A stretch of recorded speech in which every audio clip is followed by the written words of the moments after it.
নমস্কার বন্ধুরা, আমি রিয়া চলে এসেছি একটা নতুন ব্লগ নিয়ে। আমার ভাইয়ের জন্মদিনের ব্লগ।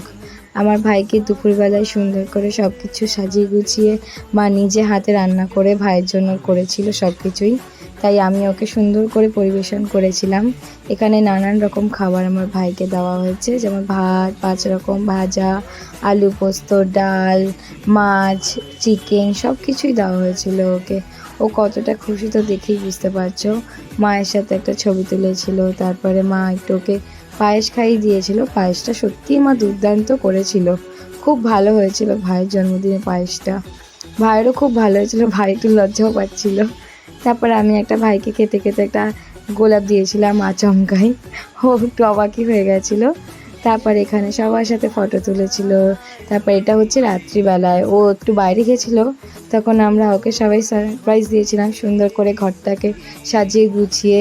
ও ঘরে ঢুকে তো বুঝতেও পারেনি, একটু অবাক হয়ে গেছিলো, অনেকটাই অবাক হয়ে গেছিলো। এই কেকটা এনেছিলাম আমরা ওর জন্মদিনের জন্য, টেস্ট অ্যান্ড বাইট থেকে এনেছিলাম, খুব ভালো ছিল খেতে কেকটা। এখানে সাজিয়েছিলাম গোলাপ টোলাপ দিয়ে।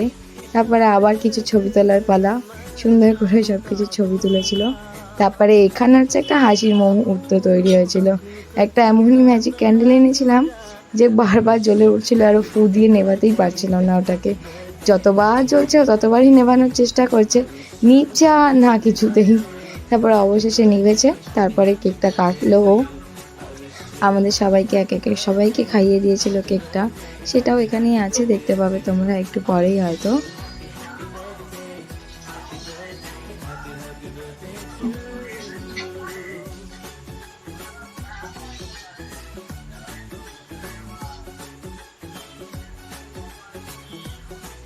এই যে মাকে খাইয়ে দিচ্ছিল, যেটাই বলছিলাম তোমাদেরকে আমি।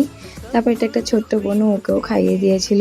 খাইয়ে দিয়ে আবার সব ক্রিমটা ওর গালেই লাগিয়ে দিয়েছে। কি করবে বাচ্চা মেয়ে, ও তো আর কিছু বলতেও পারে না।